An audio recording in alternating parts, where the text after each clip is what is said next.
nos hace habitualmente la dinámica, no, de lleno a la temática, al tiro nomás, al tiro. Pero bienvenido a todos los chiquillos que han estado por primera vez. Y como buenos cristianos, como buenos canutos, vamos a orar para comenzar. ¿Les tinca o no?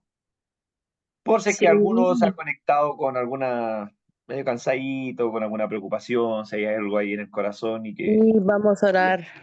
amén, y que Dios también vaya eh, sanando también nuestros corazones, poniendo tranquilidad en nuestras mentes. Así que vamos a orar. Gracias, Señor, te doy por esta hermosa noche, siendo las 9 de la noche. Gracias por poder reunirnos con nuestros amigos, por los chiquillos que se conectan después de un arduo día de trabajo, Señor, con un cansancio físico, mental alguno, otros también emocional. Te pido que esta hora que vamos a estar juntos, Señor, también, a pesar de que no es una predicación en sí, pero sí también encontrar en el estudio, en la reflexión, Señor, encontrar paz, encontrar el Evangelio, encontrarte a ti. Bendice a mis amigos, llena su corazón de tu presencia, de tu ternura, de tu paz, Señor. En el nombre de Jesús, amén. Amén. Amén. Gracias, Amén. Catalina. Muchas gracias, Isabelita. Ellas son las que van repitiendo, ¿verdad? Somos las dos cada acá. A Dorca, ¿verdad? El hermano que está, Adoras a tu hijo, Señor. el hermano que está atrás en la banca atrás y dice, amén. Eh, son son las chicas. No es necesario que haya musiquita, está bien, así. No, Vamos no, a comenzar. pensé que ya había sacado la música, es que me la iba a poner para mí, si no, no me Ah, concentro conmigo. La está bien, saco y la dejo para mí, perdón. está bien. Muchas gracias, amigo. Eh, implementos para esta clase, obviamente la Biblia, así que vayan a buscar su Biblia porque eh, vamos a leer algunas versiones también, que dicen algunas versiones de la Biblia sobre diferentes textos, cuadernos, por los que han llevado también un orden ya, los más ordenados, que llevan, ¿verdad?, su materia en el cuaderno, destacadores.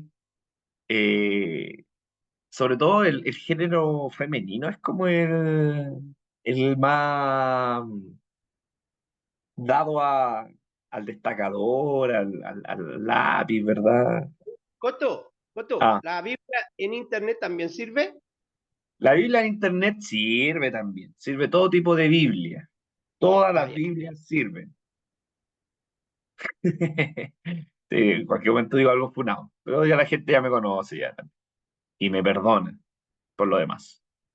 Sí, cualquier Biblia sirve, amigos míos. No piensen que hay una Biblia que no estén. No, no, no. Ahora, todas las Biblias también tienen sus temas puntuales, pero todas las Biblias sirven para poder estudiar, amigos míos. Pero lo recomendable, y siempre hemos dicho, es que ocupen más de una versión de la Biblia. No se casen solamente con una versión de la Biblia. Porque eso es peligroso, porque finalmente nos casamos con la traducción más allá que de el contexto en el que se habla o lo que se está desarrollando el tema. Por eso ahí caemos, si ustedes leen una misma Biblia siempre, a veces caemos mucho en el literalismo bíblico, ¿verdad? Que es pensar que porque en la Biblia dice, no sé, un concepto específico, quiere decir que Dios así lo dijo, o así está escrito con sangre, ¿verdad? Y como dijo Jesús, ninguna tilde, ¿verdad? Podrá ser modificada. No, no, no. Hay muchas versiones. eh, yo leo la satánica y no falta la persona que va más allá, que busca la leo al revés. Bueno, eso es muy de los judíos, pues si los judíos leen al revés. Así que tampoco están tan perdidos.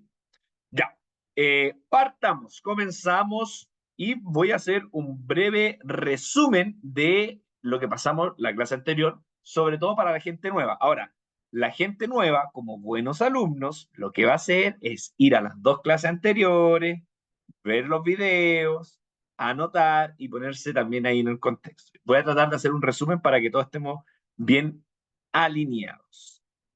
Voy a compartir pantalla, denme un momento. Ahí estoy. ¿Ven? ¿Ven lo que estoy viendo yo, no? Sí, ya. Sí, tío. Sí, profesor. Ahí Muy bien. sí. Ah, Ahí sí, se ve. ahí sí. Se ve. Bueno, nosotros hemos visto el libro de Génesis, así se llama la mesa o la serie que estamos viendo, que está en nuestro nuestro tercer Zoom. Va a haber un cuarto y final. Pero esto vimos, o desde acá empezamos a ver el Génesis, y partimos con Génesis capítulo 1, versículo 1, que dice así, como lo nombra, como aparece ahí en pantalla. Dice, en el principio, yo lo estoy buscando aquí también en mi celular, en el principio creó Dios los cielos y la tierra, ¿cómo estaba? Desordenada y vacía. Y las tinieblas estaban sobre la faz del abismo y el Espíritu de Dios se movía sobre la faz de las aguas. O sea, la Tierra estaba en un completo desorden. Si podríamos definirla en una palabra, era un caos. Caos. Un caos total. Yo en la clase anterior lo asemejé a la pieza de un joven, de un adolescente, un día sábado por la mañana. Un caos total. ¿Y qué hace Dios? En el Génesis 1, lo mismo que hacen nuestras madres, la gran mayoría de nuestras madres con nuestra pieza, siendo nosotros adolescentes. Empieza a ordenar. Empiezan, ¿verdad?, a separar las aguas de la tierra, a separar los calzoncillos, los calcetines, el vaso que utilizaron de Coca-Cola que está hace 2 semanas ahí, ¿verdad? La taza de té, eh, los cuadernos, todo lo que está ahí tirado lo empieza a ordenar. Bueno, eso mismo hizo Dios con este mundo según la visión judía del origen del mundo. Algo muy importante, amigos, que quiero destacar, y esto yo creo que ya lo saben, los que han estado en las clases anteriores ya lo manejan. El Génesis 1, o el Génesis en general, no es un libro de ciencia, ni es un libro, ¿verdad?, que su autor escriba intencionalmente para responder todas nuestras preguntas. Y aquí voy a algo muy delicado que a lo mejor muchos lo tienen como regla de oro. Y lo voy a volver a tocar porque es importante saber. La Biblia, ¿me están escuchando? La Biblia no responde todas nuestras preguntas. Hay una frase muy conocida en el Mundo Capítulo que... en el Mundo Capítulo. Como que pensé tantas palabras a la vez que se me juntaron. Hay una frase muy común que se ha dado en el mundo cristiano y es que, hermano, en la Biblia encontrarás la respuesta para todas tus preguntas. Es una frase muy hermosa, muy bonita, pero lamentablemente no es suficiente, porque la Biblia no responde a todas las preguntas que tenemos nosotros. Sí responde a la gran mayoría de nuestras preguntas espirituales, existenciales, porque nosotros hemos decidido que la Biblia nos dé esa respuesta. Pero, por ejemplo, la Biblia no responde a el origen del mundo desde el lado científico. Por lo tanto, si tú eres un científico, eres un, ¿verdad?, arqueólogo, paleontólogo, un astrónomo o alguien que esté relacionado con la ciencia, sería un error garrafal tratar de ir al Génesis 1 para encontrar respuestas de la ciencia. Porque el que escribe Génesis 1 no está pensando en un mundo moderno y en un mundo donde la ciencia está desarrollada. Veía el mundo tal cual lo veía, ¿verdad?, en su época, en su contexto. Entonces, el Génesis 1 no responde preguntas científicas, pero sí responde el significado o el origen de todo. ¿Ya? Para el judío, recordemos, pregunta para ver cómo están ahí con la materia fresca. ¿En qué época se escribe el Génesis? ¿Cuándo se escribió el Génesis? ¿En qué momento se escribió el Génesis? Yo. Babi, hermana Babi, después vamos con... Cuando fueron cautivos por los babilonios, en el 586 a.C. Mira, el Génesis se escribe en el exilio en Babilonia. Muy bien. ¿Todos sabían eso? Claro que lo Sí. sabían, porque lo estuvieron en las clases. Muy bien. Pero para los que no estuvieron en la clase, tienen que saber, importantísimo, porque si no olvidamos de esto, vamos a leer el Génesis de una forma muy errada. El Génesis se escribe cuando los judíos estaban de cautiverio en Babilonia. ¿Qué quiere decir?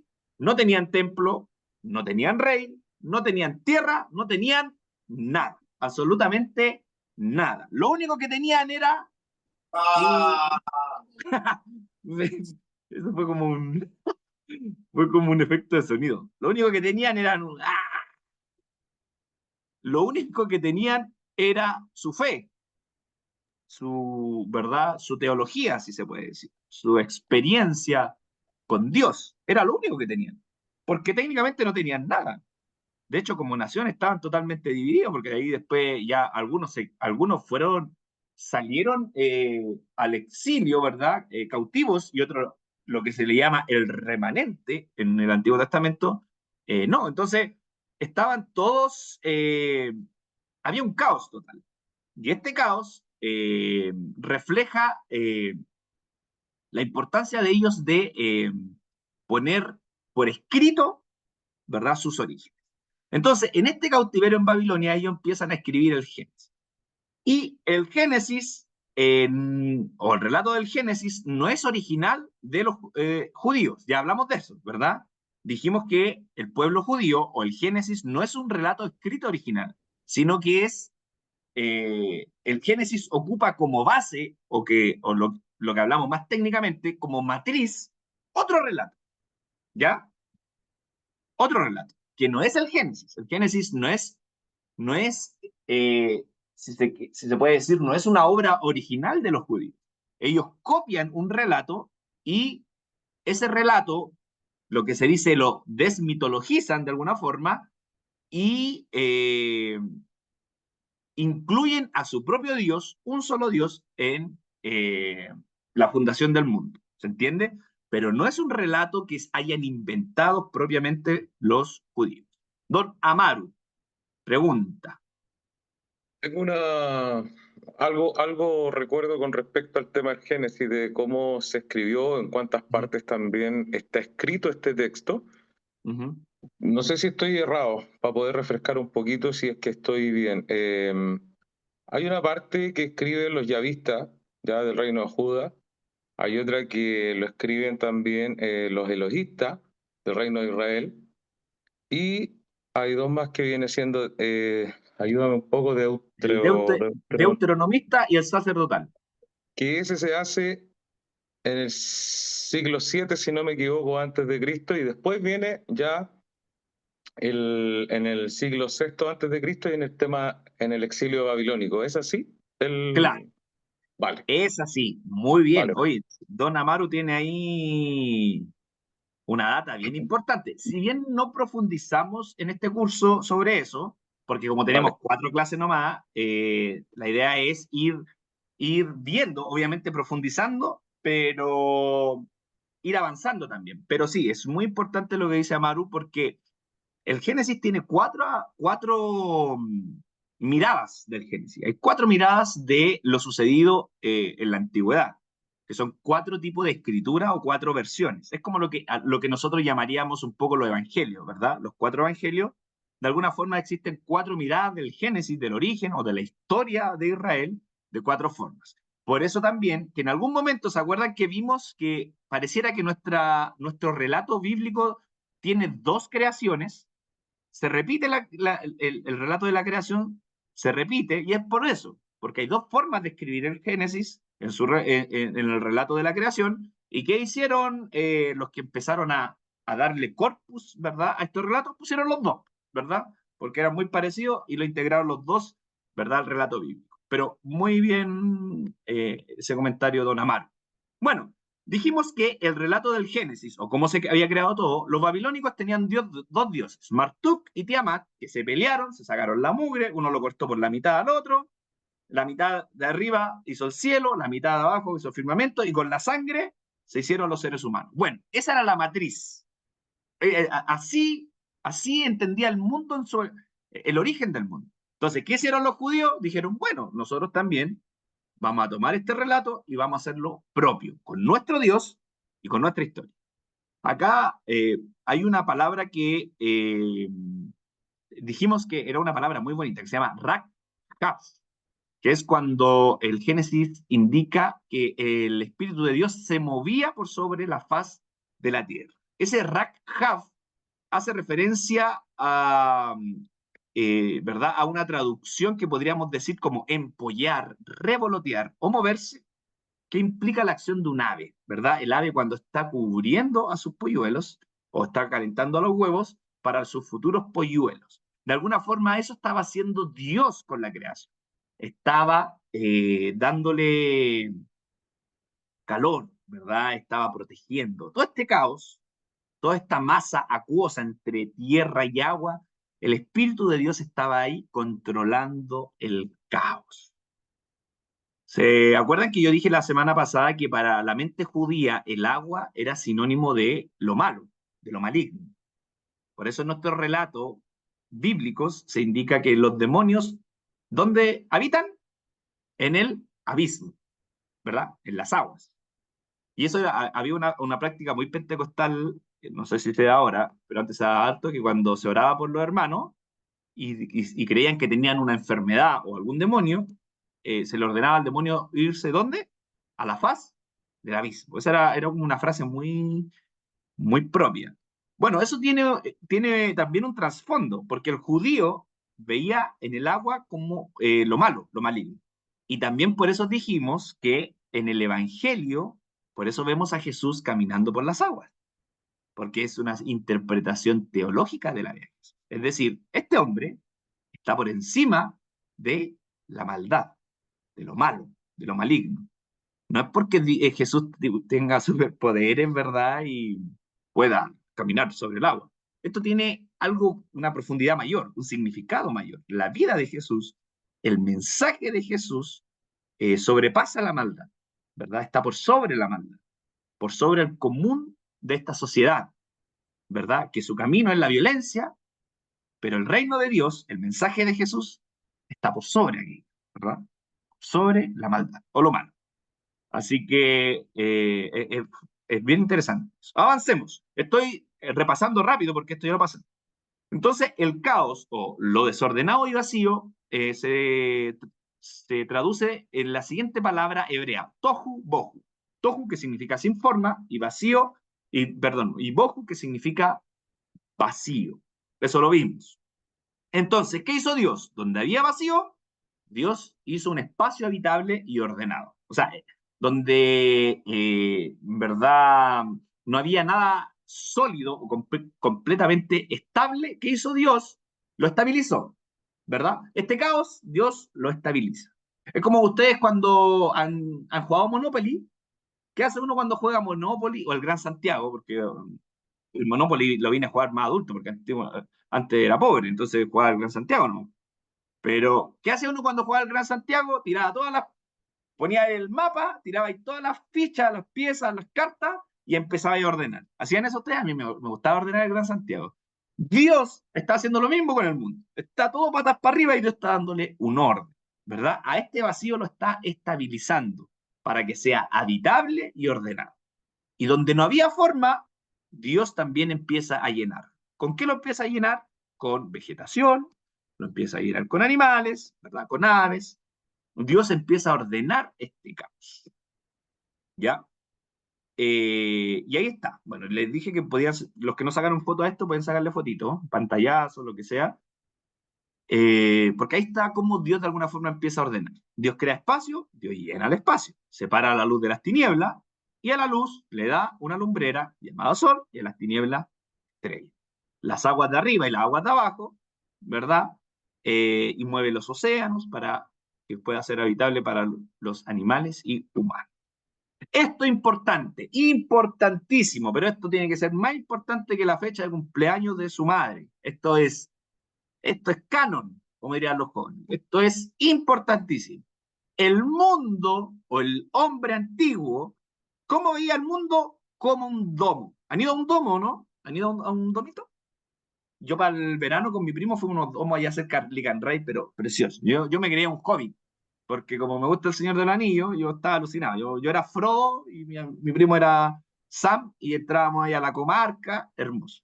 Bueno, el primer hombre, el hombre antiguo, veía así el mundo, como un domo, ¿ya? Por lo tanto, el primer hombre sí era terraplanista, hay que decirlo, la Biblia sí era terraplanista. No descubrían todavía lo esférico de nuestro planeta, y ellos entendían, o lo que se llama más técnicamente, ¿verdad? Su cosmología era de esta forma. Abajo estaba ¿verdad? La Tierra, ¿verdad? Lo que sostenía, y debajo de la Tierra estaba llena de agua. Hoy día entendemos que no está llena de agua, sino que en el centro nuclear existe un magma gigante dando equilibrio, ¿verdad? Y magnetismo incluso también a nuestro planeta. Eso lo sabemos ahora por el avance de la ciencia. El primer hombre creía que el mundo por debajo había agua. Veía el cielo, que era su firmamento, y por arriba del cielo que había agua también. Y los pilares de la tierra, que había agua. O sea, estábamos rodeados por agua, ¿verdad? Y estas fueron las aguas que Dios separó en su relato. Y el cielo era como una pintura, porque para el primer hombre la estrella era como, literalmente era una pintura de Dios. No se movían, simplemente estaban, ¿verdad? Y quietas, o de alguna forma no eran autónomas, ¿verdad? Eran parte de una gran pintura. Eso entendía el primero. Don Amaro. Ay, sorry que interrumpo. Dale nomás. Eso es lo mismo que el raquia, ¿cierto? Ahí desconozco. Dígame usted, ¿qué es el raquia? El raquia. Se supone que se aparece ahí en Génesis 1, 6, 8, si es que lo pueden. Yo no tengo Biblia. ¿Ya? Pero creo que aparece ahí en Génesis, si mal no recuerdo. Raquia. Es un término que se le da para que da, digamos, para separar las aguas de arriba y las aguas de abajo, que es lo que estás hablando tú. Ah, mira, nunca no lo había. Raquia. Raquia, tal como suena sin U. Raquia. Oye, Totito, ¿puedo decir algo? Ya. Don Anselmo, ahí lo anoté para averiguarlo. O sea, perdón, don Amaro. Nadia, dígame. No, yo Nilda. Ay, perdón, Nilda. Ando clarito con Ya, los no, nombres. lo que decía Maru, mira, me ha hecho mucha reflexión lo que estás diciendo con el pensamiento que tuve hoy día respecto al caos, pero también me llevó automáticamente al caos del diluvio. También había un caos y ahí habla de que se multiplicó tanto la maldad del hombre que se movieron las aguas de las profundidades y las aguas que caían del cielo también. Eso generó un caos que me lleva al Génesis y que me lleva a todo esto de la confusión. Y Así hoy es. día pensaba, en base a la política, el caos, que trae desorden, trae enemistad, inseguridad, violencia, etcétera, etcétera. Claro. Eso. Muy bien, muy bien. Ya, Nilda ya está haciendo teología, ya está haciendo una interpretación actual sobre un relato bíblico, que es muy bueno, además. Pero bien, muy bien. Nosotros podemos, el caos, ¿verdad? Si nosotros hacemos una relectura para el día de hoy, podemos asimilarlo así. O también el caos propio nuestro, interno, ¿verdad? Con nuestra lucha, nuestros problemas, nuestras oscuridades, ¿verdad? De alguna forma, nosotros que hemos abrazado la fe cristiana, confiamos y creemos que Dios, nuestro Dios, ¿verdad? El Dios de Jesús, frente al caos propio nuestro que somos, también está ahí como esa ave que yo mostré, empollando, calentando, que no se desborde este caos, ¿verdad? Y ordenándolo de a poco, ordenando nuestro caos interior y también ordenando el caos de alguna forma de nuestro país. Avancemos, vamos a avanzar pero ya vamos con el diluvio, ya. Entonces, alguna apreciación breve. El Génesis 1 es la declaración antigua de fe que sostiene que solo Dios de Israel es digno de adoración de su pueblo. Este es el relato hebreo, ¿verdad? Por más tentador que haya sido seguir a los dioses de las naciones más fuertes, Génesis 1 se detiene y dice que este Dios de un pueblo cautivo es responsable de domar el caos, llenar el aire, el mar y la tierra. Tal fe alentaría a los israelitas a permanecer fieles a su Dios, incluso cuando el pronóstico no fuese mejor. Por eso es importante saber que los judíos estaban escribiendo esto exiliados, oprimidos. Por lo tanto, que Dios ordene el caos, de alguna forma para ellos es esperanzador. Es esperanzador porque a ellos les da un aliento para decir, este no es el fin, estamos viviendo el caos. Pero Dios va a intervenir en la historia, ¿verdad? Y ordenar esta historia propia que tenemos. Avancemos, sigamos avanzando. Bueno, viene entonces la creación. Dijimos que Adán es Israel, ¿ya? Cuando el pueblo judío escribe de Adán, también esto es muy importante que lo tengamos en cuenta, amigo mío. Perdón si voy muy rápido, pero esto lo vimos en la clase pasada. Recordemos que Adán es un arquetipo. El nombre Adán, ¿verdad?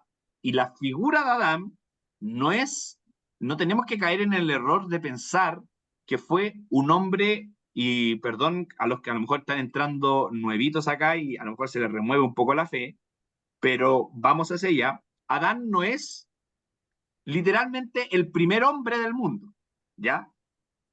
¿Por qué no? Por todo lo que hemos dicho, porque el relato del Génesis no me está contando quién fue el primer hombre del mundo, sino en base a su experiencia de cautivos, de oprimidos, de dolor, le están dando sentido a su dolor y en un hombre llamado Adán están reflejando su historia. Reflejan la historia de un pueblo en un arquetipo, ¿verdad? En un prototipo, en un hombre llamado Adán, que viene su nombre es humanidad. Entonces, para el judío, cuando hace el relato del Génesis, Adán es su propia historia, ¿ya? Por eso hoy día yo no puedo ir al Génesis y rebatir con la ciencia y decirle a un científico, oye, pero si Adán fue el primer hombre. No, porque la figura de Adán no está ahí para debatir la ciencia. La figura de Adán está ahí porque le está dando un sentido teológico, un sentido espiritual, si queramos llamarle, ¿verdad? Existencial de la realidad de un pueblo que está siendo oprimido, ¿verdad? Ese es Adán para ellos. Por lo tanto, cuando ellos hablan de Adán, están hablando de ellos mismos. Oh, miren, aquí hay un paralelismo muy bonito. Adán fue creado del polvo de la tierra. Israel, ¿de dónde sale? De la esclavitud, ¿verdad? Muy parecido. Adán está ubicado en un jardín paradisíaco e Israel colocada en una tierra paradisíaca, donde fluye leche y miel. ¿Se le da un mandamiento a seguir a Adán? Bueno, a Israel también se le dan mandamientos a seguir.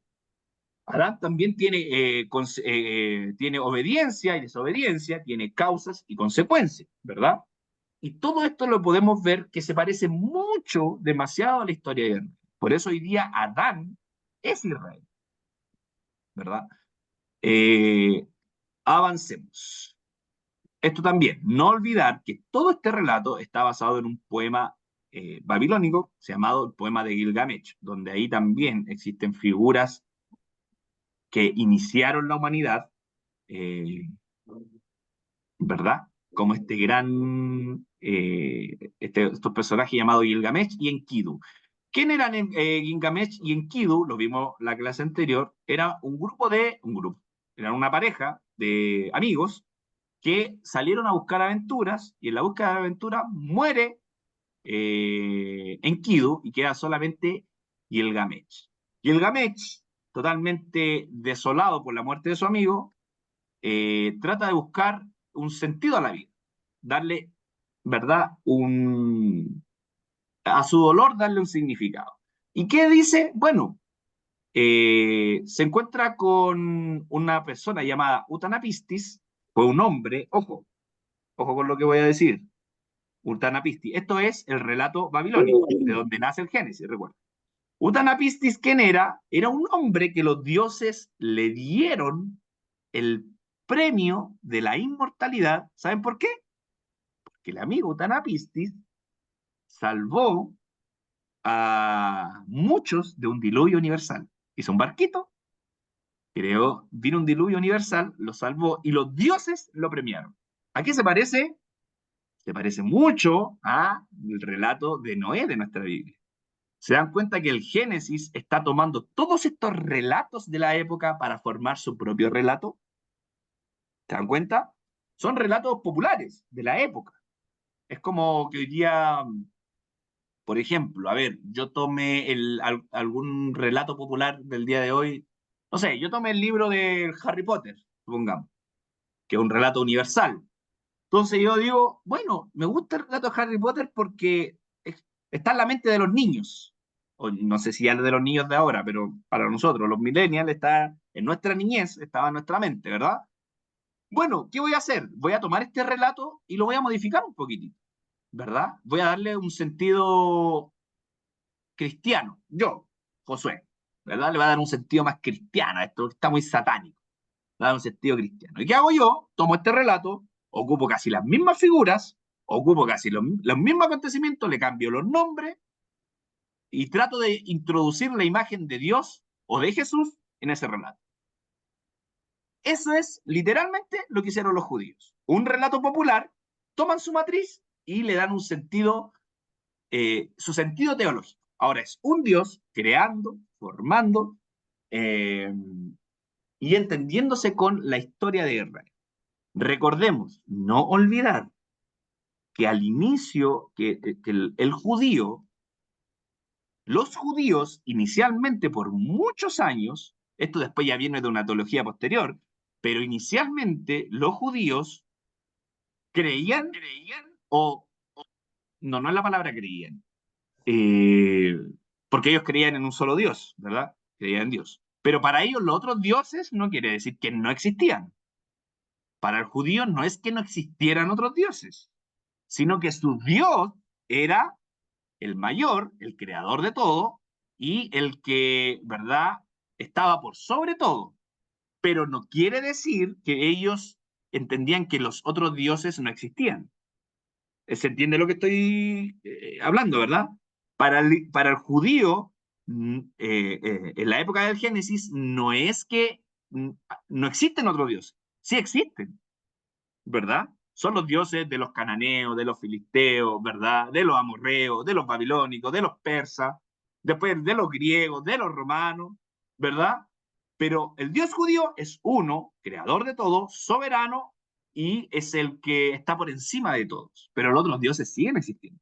Ahora, nosotros hemos desarrollado una teología diferente que desde el cristianismo entendemos de que, claro, y para nosotros nuestra fe es no existe otro Dios, sino un Dios único. Para nosotros, pero para nosotros los cristianos, no para el judío, ¿verdad?, antes de Cristo, e incluso después de Cristo tampoco.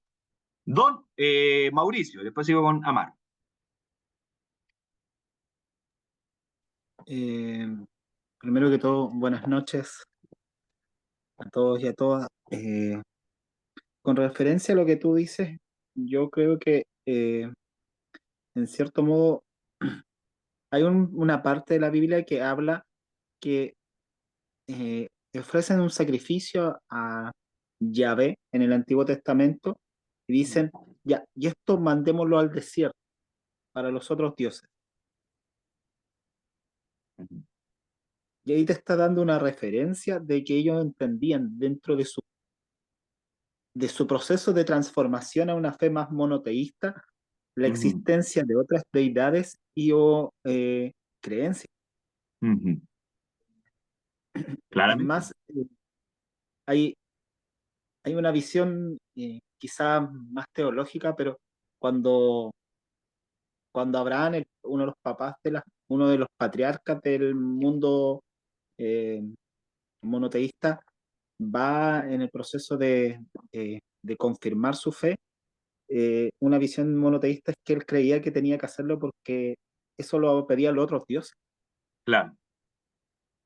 Y ahí hay en la visión teológica, una mirada teológica que le dice, y es ahí donde se le aparece un ángel del Señor y le dice, no, yo no te pedí esto. Claro. Y detiene el acto de Abraham. Sí. Claro, pero que para nosotros hoy día es como es como una aberración, ¿verdad? Pero tenían una confusión, una mezcolanza en la cabeza de volver desde panteísmo o de toda la visión que tenían de dioses a un monoteísmo. Uno lo ve súper simple y dice, pero ¿cómo van a creer en otros dioses? Pero es que era otra cultura, otra sociedad, otro modo de entender. Por eso el tiempo de preparación y de formación que tienen como pueblo. Así Bueno, es. disculpen No, la bola que muy me pegué, bien. disculpen. No, bien, Mauricio, muy bien. Porque aquí tocaste un tema muy importante. Nosotros, y yo se lo he repetido hartas veces, no sé si ustedes se acuerdan, pero a nosotros nos llegó la historia completa, hecha. A nosotros, a nosotros nos llegó el relato final, o sea, a nosotros nos llegó la versión extendida, ¿verdad? Pero en el hombre antiguo, el judío, antes de Cristo, ellos entendían a Dios de una forma muy diferente a nosotros. Muy diferente a nosotros. Por ejemplo, algo muy básico es que el hombre o quienes escribieron el Génesis o los que estuvieron en la época donde se escribió el Génesis en Babilonia, la figura del Espíritu Santo para ellos no existía.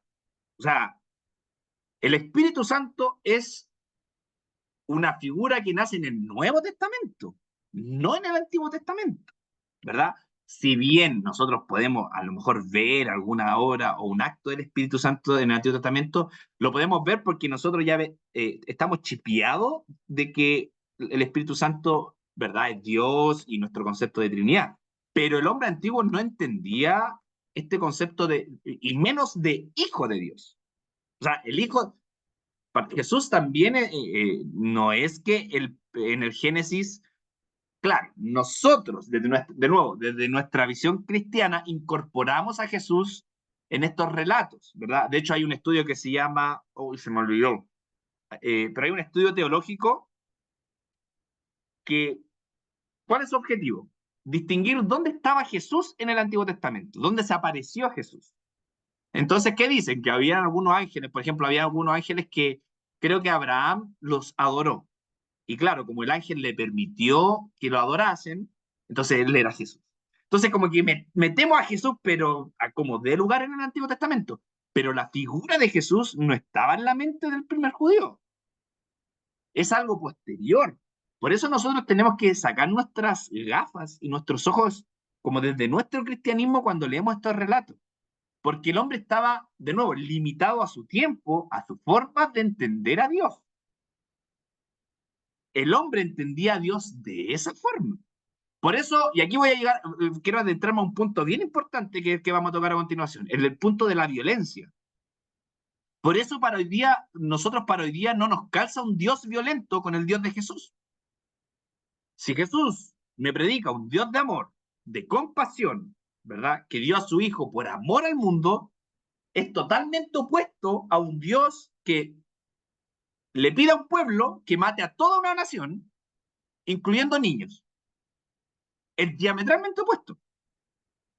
Entonces ahí es donde yo digo, bueno, que Dios es bipolar, Dios se convirtió, como que Dios escuchó el mensaje de Jesús y dijo, oye, parece que estoy bastante violento, voy a dejar un poco la violencia de lado, ¿verdad? Como método de resolver mis temas. ¿Pasó eso? Como que Dios se cristianizó, pero imposible, sí. Dios es Jesús. ¿Qué dice Jesús? ¿Qué le dice Jesús a sus discípulos?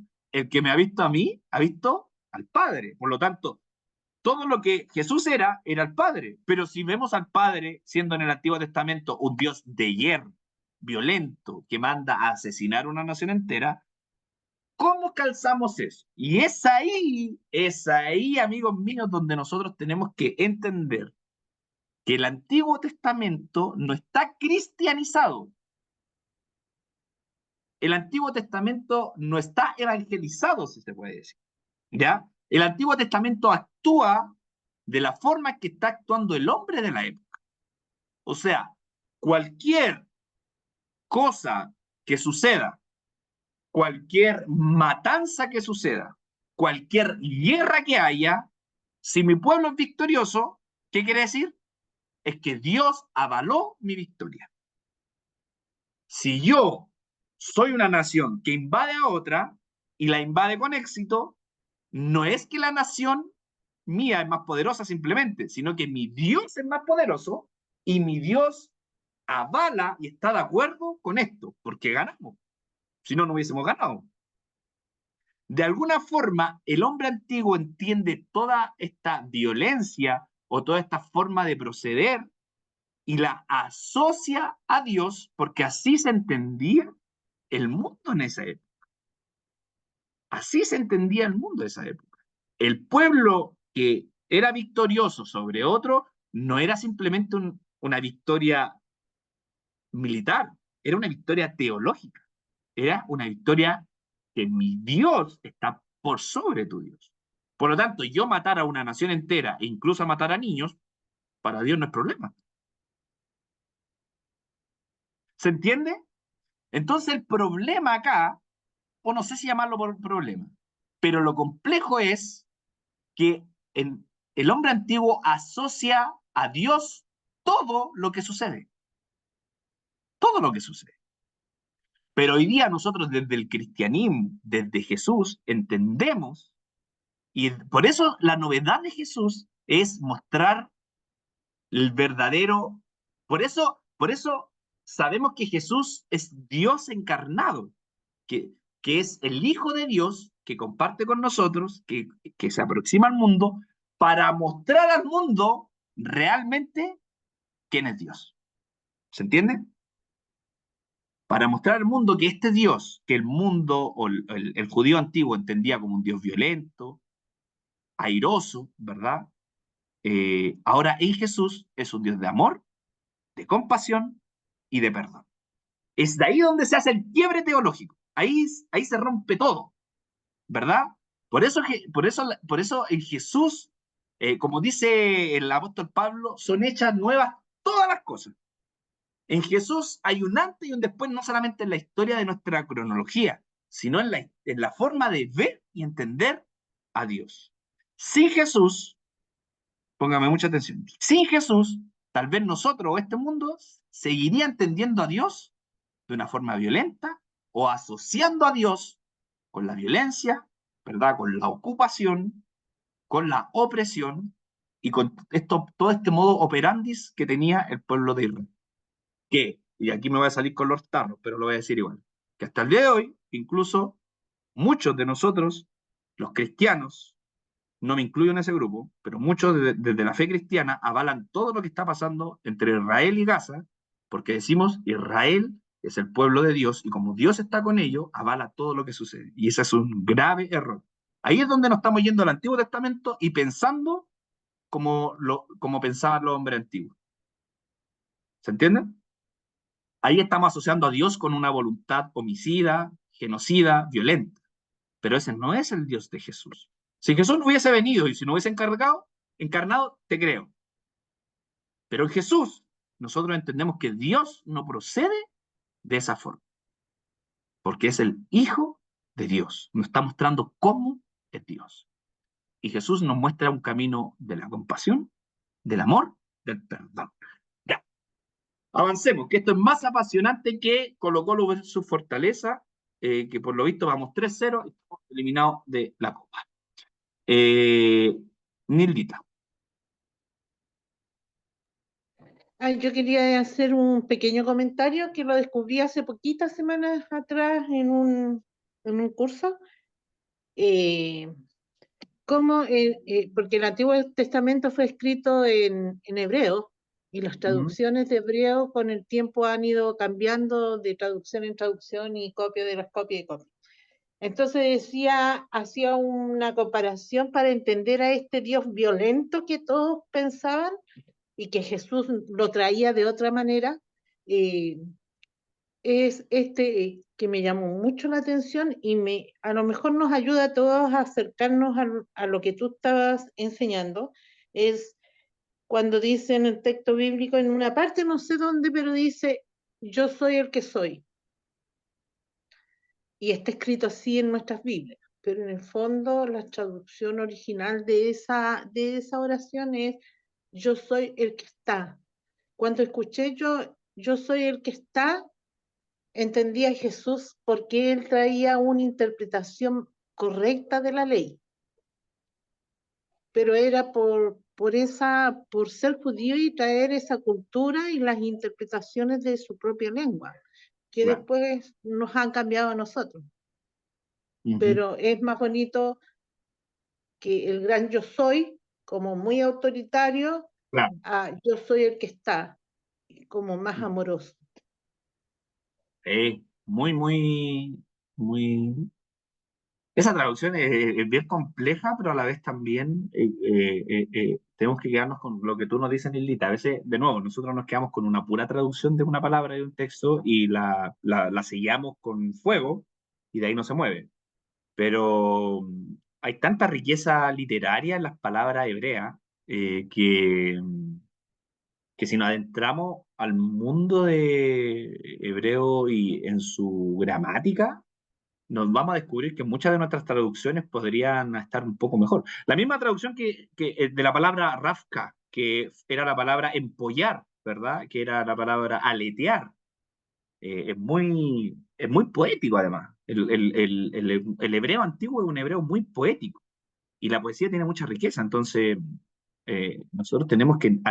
Génesis se escribe como poema, además. O sea, ni siquiera podemos verlo como un relato de novela o histórico, sino más bien como poético. Y en esa poesía, el que entiende un poco, o los que, ¿verdad? Todos acá entendemos que el relato poético no es un relato literal. Cuando ustedes leen a Neruda, a Gabriela Mistral, o algún poeta que les gusta mucho, entendemos que la poesía que está dando el hombre no es es imposible leerlo desde la literalidad, ¿verdad? Tenemos que leerlo desde la metáfora, desde la analogía. Y así también está escrito el Génesis, ¿ya? Eso es muy importante, muy, muy importante. Eh, Avancemos. Génesis 4. Avancemos porque creo que me tomé demasiado tiempo en el resumen. Génesis 4, a todo Génesis 4, el apasionante relato de el primer asesinato, el relato bíblico. Caín y Abel. Hoy día aprendí esa palabra, un fratricidio. Fratricidio, ¿qué es? Cuando un hermano asesina, un hermano de sangre, ¿verdad? Asesina a otro. Fratricidio. Así que no lo pueden anotar. La Ponchi se nos leo a Neruda porque, claro, debe estar funado. Me gustas cuando calles.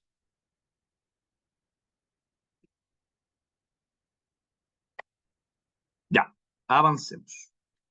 Génesis 4. Génesis 4 es lo mismo. Bueno. El Génesis de Caín y Abel, la historia de Caín y Abel también es una historia que está basada en otra historia original, babilónica, entre un conflicto que habría entre dos dioses. De nuevo, lo mismo que la creación, pasa con el relato de Caín y Abel. La matriz de este relato son dos dioses, uno llamado Dumisi y el otro Enkidu. Que aquí están las tablas babilónicas, ustedes los pueden ver, ahí aparecen. Todas estas tablas están en los museos de renombre en Europa, en Francia, los ingleses sobre todo que tienen de todo. Dijimos que el poema de Gilgamesh, ¿dónde estaba? Lo tenían los ingleses, pues, ¿verdad? Con los Moai. El código de Hammurabi, lo vi. Cuando estuve en Francia, le digo color, estuve en Francia. No, pero cuando Dios me permitió en su infinito amor y voluntad visitar ese país, fui al museo y vi el código de Hammurabi, que es el código y la ley más antigua de la humanidad. Donde ahí aparece la ley llamada el talión. De ahí aparece también. El ojo por ojo, diente por diente, ahí está. Que también vamos a hablar de eso ahora un rato. Devuelvan el Moai. Ya, avancemos, chicos. Vamos a avanzar y después vamos un poquito con los comentarios, si no, no nos vamos a. Esta es la historia de dos dioses. Adivinen, el dios Dumisi era el dios pastor y el dios Enkidu era el dios agricultor. ¿Le llama la atención esta figura? ¿A qué lo asociamos? A nuestro relato bíblico también. Caín y Abel. ¿verdad? Está muy asociado a Caín y Abel. Abel era pastor de ovejas y Caín, que era agricultor. Y hay un conflicto entre los dos. Miren, qué coincidencia. Es por eso, chiquillos, que es importante saber que todos estos relatos tienen una matriz, una plantilla, son en base a otro relato. Y este relato original es de estos dos dioses. Rápidamente, estos dos dioses se pelean por el amor de una diosa, Inanna. Esa diosa que está ahí, con su delantera exuberante, es Inanna, la diosa del amor. La diosa del amor y también la diosa de la guerra. Porque entre la guerra y el amor solamente hay un paso, señores. Hay una delgada línea entre hacer el amor y hacer la guerra. Sí, sí. Pero eso es tema para otra mesa. Para otra mesa. Pero era la diosa del amor y la diosa de la guerra. ¿Qué pasó? Estos dos dioses, de alguna forma, pelean por el amor de esta diosa, y esta diosa se casa con uno de estos dos. Ya, creo, no me acuerdo muy bien porque hace rato, pero creo que se casa con el dios pastor. Creo que se casa con el dios pastor. Bueno, esto es simplemente, chiquillos, para que ustedes sepan que hay un relato de base, ¿ya? Simplemente eso. El relato nuestro es el relato de Caín y Abel. Que Caín es el agricultor y Abel es el pastor, y de alguna forma, ¿qué pasa con estos hombres? También se pelean, ahora no por, o tampoco se pelean, pero hay un conflicto en común, que es Dios, el Dios de Israel, ¿verdad? El Dios judío. Y este Dios judío tiene preferencia por uno en vez del otro. ¿Todos conocemos el relato de Caín y Abel? El que no lo conoce, vamos a leer. Génesis capítulo 4. ¿Lo tienen? ¿Lo tienen? ¿Lo tienen? Vayan a buscar su Biblia, está por ahí, Génesis capítulo 4, o abran ahí el internet, o el Bible, no sé cuánto que se llama la aplicación. Bible Way, o Way, no sé cómo se llama. Dice así: Caín y Abel. Conoció a Adán, su mujer Eva, la cual concibió y dio a luz a ¿quién fue el primogénito? Ojo que es muy importante la primogenitura en el hombre antiguo. Caín. El primer hijo tenía preferencia. Lo vemos en todos los relatos antiguos. Caín. Y dijo, por voluntad de Jehová, he adquirido varón. Después dio a luz a su hermano Abel. Y Abel fue pastor de ovejas. Caín fue labrador de la tierra. Y aconteció que andando en el tiempo que Caín trajo del fruto de la tierra una ofrenda a Jehová. O sea, este Caín trajo un sacrificio, una ofrenda a su Dios. Y Abel trajo también de los primogénitos de su oveja, de lo más gordo de ella, y miró Jehová con agrado a Abel y a su ofrenda. O sea, le gustó más la ofrenda de él. Pero no miró con agrado a Caín, y es la ofrenda suya. Y se ensañó Caín en gran manera, y decayó su semblante, o sea, se puso triste. Entonces Jehová dijo a Caín, y esta es lo que quiero que lo tengan, pero de esto vamos a hablar ahora un ratito. ¿Por qué te has ensañado y por qué has decaído tu semblante? Si bien hicieres, ¿no serás enaltecido? Y si no hicieras bien, el pecado está a la puerta. Y esto es la frase donde en el relato bíblico se nombra la palabra pecado. Aquí entra no, sería un error decir entra el pecado al mundo, pero es la primera vez en el cual ya se define la palabra pecado, se conceptualiza. A mí me llama mucho la atención, no sé a ustedes, pero que me llama mucho la atención que en el Génesis, cuando desobedece Adán y Eva a Dios, en ningún momento se usa la palabra pecado. Claro, a nosotros los canutos nos gusta definir a todo como pecado.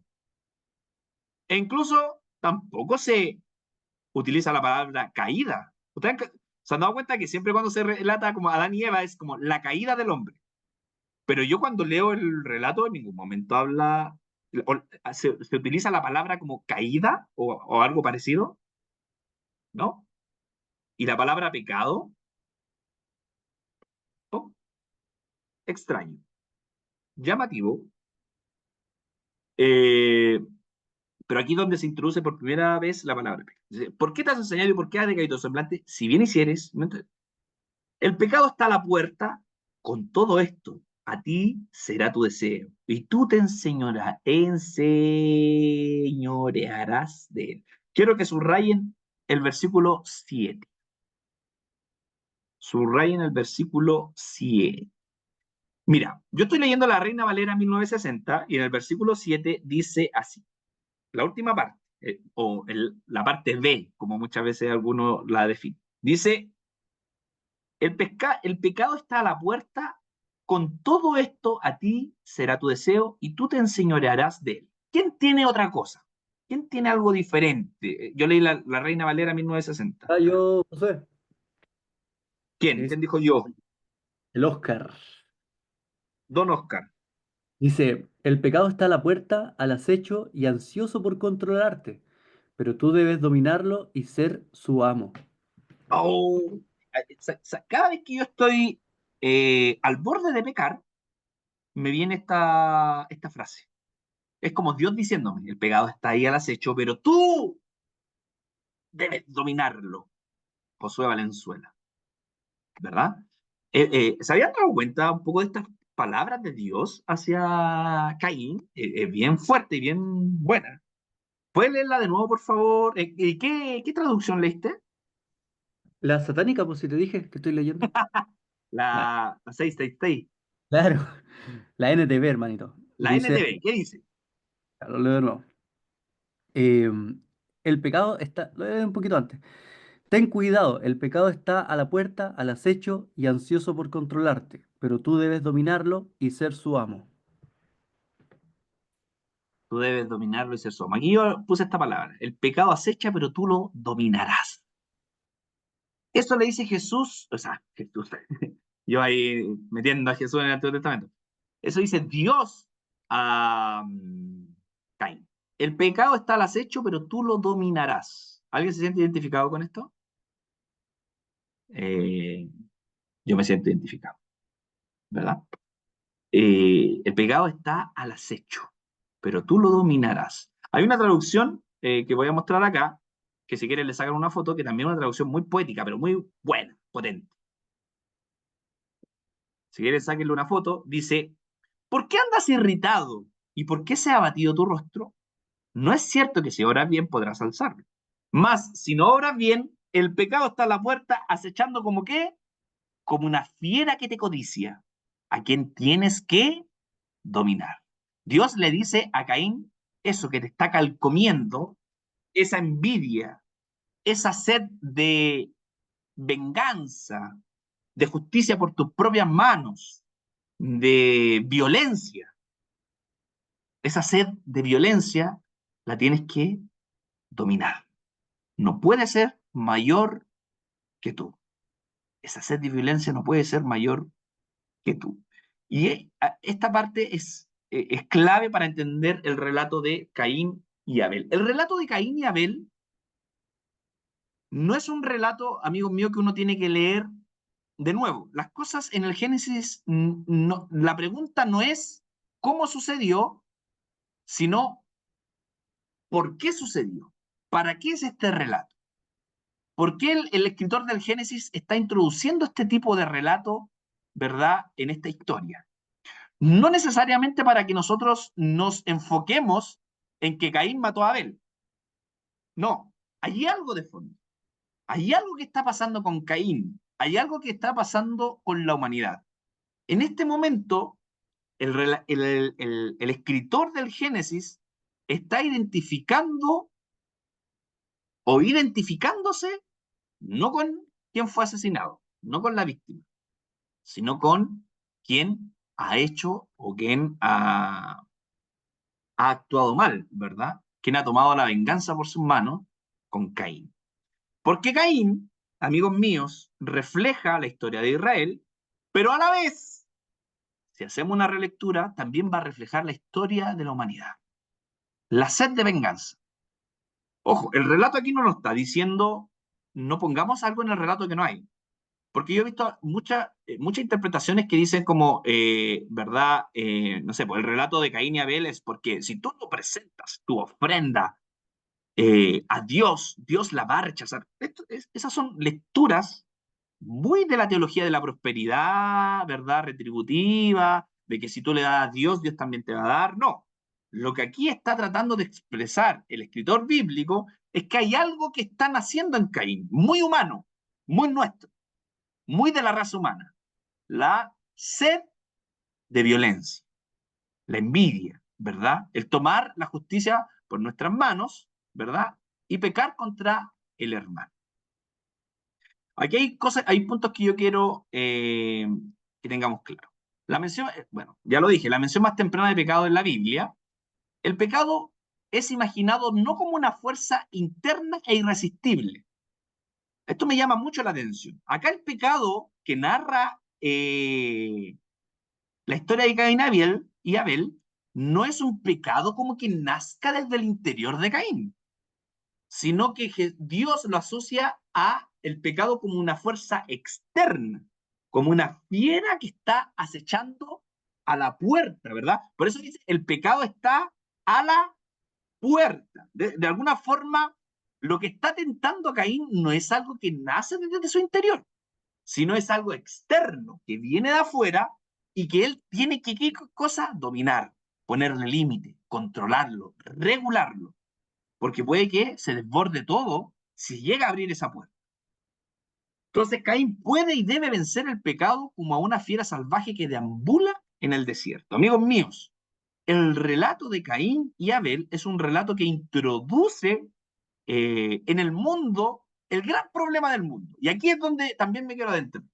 El gran problema de la humanidad no es o de todas las calamidades para el relator del Génesis, no tiene que ver con una cuestión sexual, porque generalmente el pecado que nosotros apuntamos los cristianos, ¿cuál es? El pecado sexual, ¿verdad? La sexualidad de las personas. Dios destruyó al mundo porque eran muy sexuales. Después lo vamos a ver.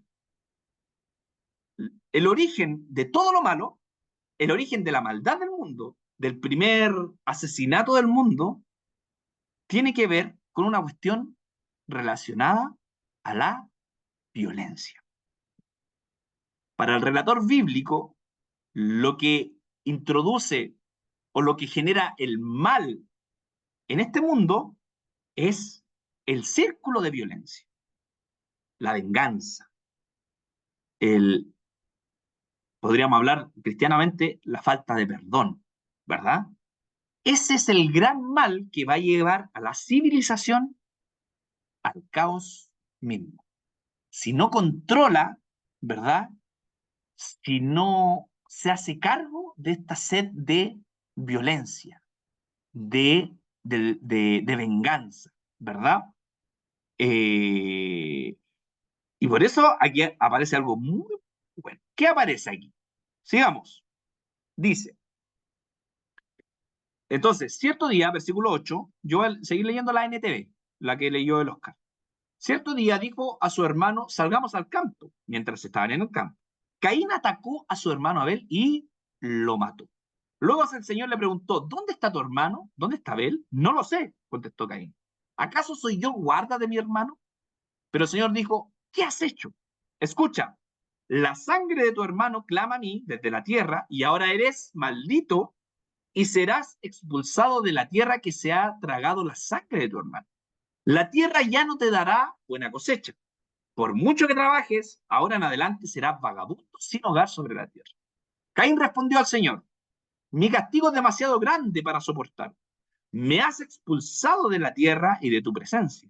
Me has hecho un vagabundo sin hogar. Cualquiera que me encuentre, ¿qué pasa? Clave, palabra clave. Nuevamente, violencia. Me matará. Círculo de la violencia. Como yo maté a alguien y como tú me estás o la tierra me está expulsando, se van a dar cuenta que yo hice algo malo, por lo tanto, ¿qué va a pasar? Se va a continuar el círculo de venganza y la violencia va a tener una escalada superior. Y el Señor le respondió, no, porque yo castigaré 7 veces a cualquiera que te mate. Entonces el Señor le puso una marca a Caín como advertencia para que cualquiera que intentara matarlo. Luego Caín salió de la presencia del Señor y estableció una tierra de Nod al oriente de Edén. Lo que hace aquí Dios es actuar y tratar de controlar el círculo de la violencia. ¿Qué hace Dios con Caín? La tierra lo expulsa, y es muy paradójico porque Caín es agricultor. Y mata a su hermano sobre la tierra que él cosecha. De alguna forma, desecha, ¿verdad?, la obra de sus manos, o para lo que nació, o para lo que es bueno, se convierte en su propio mal. Porque la tierra, que dice, ya no le dará frutos. Ya no le va a dar frutos a Caín. ¿Verdad? De lo mismo que él era bueno, o de su esencia misma, se está corrompiendo. ¿Por qué? Porque decidió el camino de la violencia. ¿Y qué hace Dios? ¿Me están tomando atención? ¿Qué hace Dios? Dios trata de detener la violencia. ¿Qué dice? Te voy a marcar para que nadie te mate. De alguna forma, aquí se introduce lo que nosotros vamos a llamar el día de mañana la ley de... El día de mañana. Bueno, posteriormente, lo que se llama como la ley del talión. ¿Cuál es la ley del talión? Ojo por ojo, diente por diente. Hoy día nosotros vemos esa ley como, uy, qué retrógrada. Pero ojo, esa ley en su época servía mucho. ¿Saben por qué? Porque era una ley que regularizaba la venganza, que limitaba la venganza. Hoy día, claro, hoy día con nuestro ojo de la modernidad y el avance ético, si se puede decir, hoy día nadie de alguna forma estaría tan de acuerdo con la ley del talión, ¿verdad? El ojo por ojo, diente por diente. Menos nosotros desde el mundo cristiano. Pero para la época del hombre antiguo fue una gran herramienta. ¿Saben por qué? Porque delimitaba la venganza. Quería decir, de alguna forma, que si tú me pegaste, bueno, tú tienes el derecho de volver a pegarme, pero no excederte. ¿Se entiende? Si yo te corté la mano, bueno, córtame la mano, pero no las dos. ¿Se entiende que tiene cierta lógica? Delimita la venganza, delimita que la violencia cobre un sentido ya a gran escala, ¿verdad? Y de alguna forma Dios hace esto con Caín. ¿Se entiende? Por lo tanto, en la visión hebrea, cuando están escribiendo el Génesis, también están entendiendo de que este Dios, de alguna forma, claro, es un Dios guerrero, es un Dios que los llama, ¿verdad?, a conquistar, pero no se deleita con la sangre humana, sino que pone limitaciones. Y aquí, bueno, estos puntos también, si quieren, los pueden anotar. Dice, el suelo ha condenado al labrador Caín porque lo ha contaminado con sangre. La venganza se multiplica por 7, ¿verdad?, a una escalada de violencia. Dios marca a Caín para impedir un círculo de venganza y detener. Esto es importante, si también lo quieren tener ahí, ténganlo a mano. Dice, Génesis 4 no se trata solamente de un fratricidio, sino una escalada de violencia. Y esto es muy importante porque el Génesis nos indica que los humanos no nacemos con una naturaleza humana para matar. Por lo tanto, aquí un poco se contrapone un principio muy cristiano, ¿verdad?, de nuestra fe como el pecado original, ¿verdad? Pero nosotros nacimos con el pecado metido adentro. Pareciera que el relator del Génesis no lo ve tan así. Pareciera que el escritor del Génesis ve el pecado como una acción externa al hombre. Por lo tanto, podríamos decir que la marca de Caín no está en la raza humana, sino más bien en las sociedades que hemos construido. ¿Qué pasa después con Caín? Lo vamos a ver, y con esto ya estoy terminando. ¿Qué pasa con Caín? El relato bíblico dice que Caín después salió y construyó una ciudad. Antiguamente las ciudades no eran muy aceptadas por Dios, porque la construcción de una ciudad significaba concentrar el poder, significaba corrupción, significaba violencia, y por eso después vamos a llegar a la Torre de Babel. Por eso a la Torre de Babel no le va muy bien tampoco, ¿verdad? Entonces, ¿qué hace Caín? Construye una ciudad. Por lo tanto, la violencia no quiere decir necesariamente que sea un acto natural del hombre que no puede controlar o no se puede resistir. No. Tendríamos que volver a la primera frase de lo que le dice Dios a Caín. El pecado acecha, pero tú lo dominarás. De alguna forma Dios le está diciendo a Caín, la violencia está ahí, ¿verdad? A la vuelta de la esquina. La puedes tomar. La puedes tomar. Pero las consecuencias son fatales. Las consecuencias las va a tener que asumir. Por lo tanto, el pecado original no es la naturaleza de matar, sino la sed de venganza, que es evitable. Puedes dominar. Puedes dominar. Con esto quiero terminar, por ahora, chiquillos, para no extenderlo, pero voy a detener esto acá. Hay dos cosas muy importantes que nosotros tenemos que tal vez sacar en conclusión con todo lo que hemos visto hasta el momento. Lo primero, y para los que no estuvieron en la clase anterior, vean la clase anterior, nos dimos cuenta que el acto del hombre de comer de la manzana, ¿verdad? Del árbol de la ciencia del bien y del mal, más allá de ser un acto de desobediencia, como nosotros siempre lo hemos visto, que lo es, no quiero decir que no es, pero que lo es un acto del hombre o de la humanidad que ha decidido, ¿verdad?, tener conciencia, y esa decisión los hace responsables de sus consecuencias. Los hace responsables de todas las decisiones que tomen. Por eso Adán y Eva se encuentran desnudos, porque de alguna forma el paso que están dando es un paso a hacerse responsable de quiénes son, hacerse responsable de ellos mismos, de todas las decisiones que toman. Si antes, ¿verdad?, vivían en el paraíso, ¿verdad?, como Dios controlándolo todo, la humanidad siempre optó y va a optar, de alguna forma, por seguir su camino. Dios los acompaña en su camino. Recordemos que esta decisión de Adán y Eva no es, de nuevo, no es una decisión de dos personas en común, que un día hubo un hombre que se llama Adán y otro día se llama Adán. No. Refleja la decisión de Israel, obviamente, de decidir por ellos mismos y tomar las consecuencias de su decisión, pero desde la lectura mía o desde la lectura cristiana, si se puede decir, también refleja la decisión de la humanidad. Nosotros como hombres, como mujeres, como personas, nosotros tenemos que hacernos cargo de las decisiones que hemos tomado, porque así lo hemos decidido. Y esa decisión, Dios nos acompaña. No es que Dios, Dios no se alejó de Adán y Eva, no dijo, no, yo no, los voy a acompañar en lo que ustedes han decidido elegir. Pero esta decisión conlleva una responsabilidad. Por eso, el comer del fruto es una responsabilidad humana. No tiene mucho que ver con la caída del hombre, ¿verdad? Y pucha, si no hubiese sido por Adán y Eva, a lo mejor estaríamos todos en el paraíso. Sí, es un buen chiste, ¿verdad? Hay un chiste que dice, cuando me encuentre con Adán y Eva en el paraíso, les voy a pegar. Tal vez voy a matarle un poco de esa ilusión, porque lo más probable es que no están, porque finalmente el relato de Adán y Eva es el relato humano del hombre.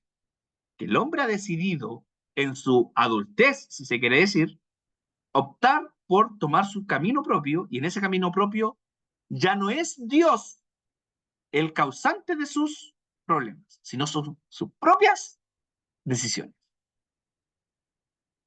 Y en el relato de Caín y Abel, también entendemos que Dios, de alguna forma, siempre ha tratado de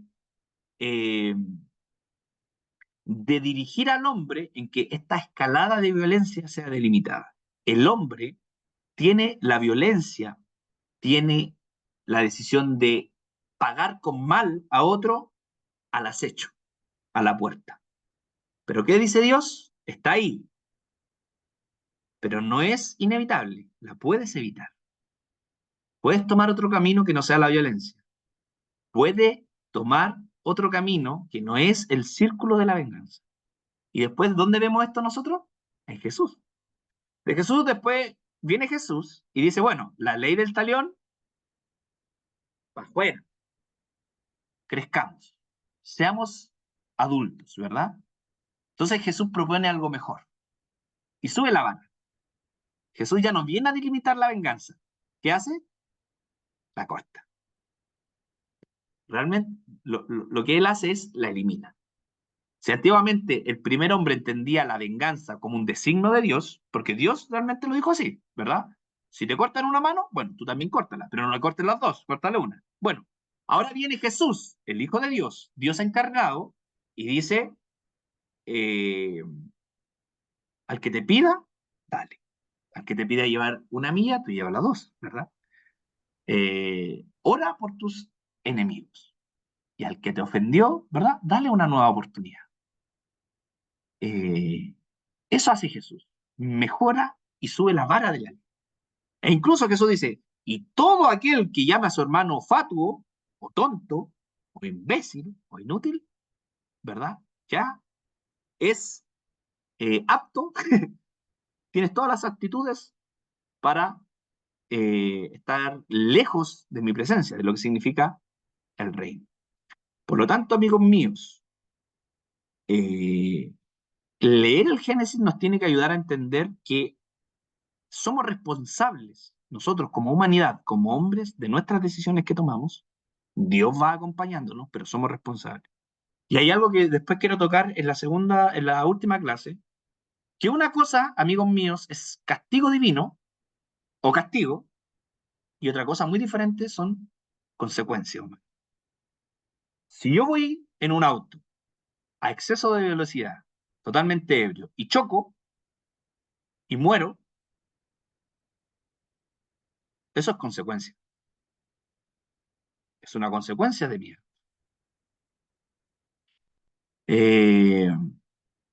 Si el día de mañana no choco, pero me pillan los carabineros, ¿verdad? Me sacan un parte, ahí me están castigando. Pero tiene que ver con una acción externa, ¿verdad? A lo que yo hago.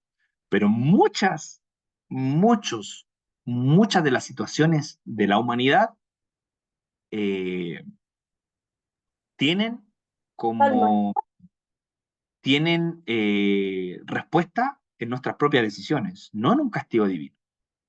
Nosotros a veces pensamos en Dios como pensó el primer hombre, ¿verdad?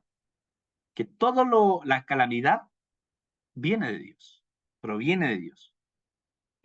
Hoy día, con todos los avances, nosotros deberíamos entender que la gran mayoría de las cosas que suceden en este mundo, si no todas, son por decisión humana, por nuestra poca responsabilidad o ética con el mundo.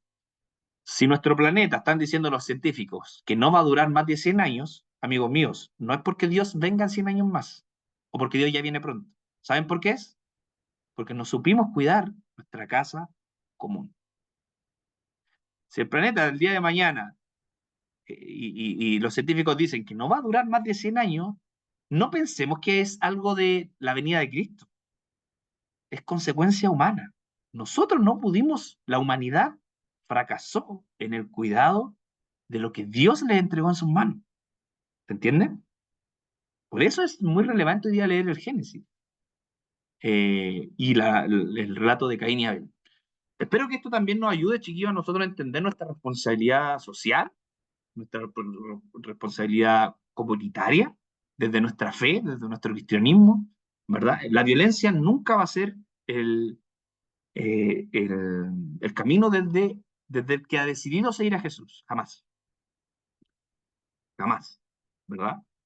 Y aquí yo me pongo un poco, aquí me alejo un poco hay muchos amigos míos que tengo, o existieron muchos teólogos y pastores que optaron por el camino de la violencia, ¿verdad?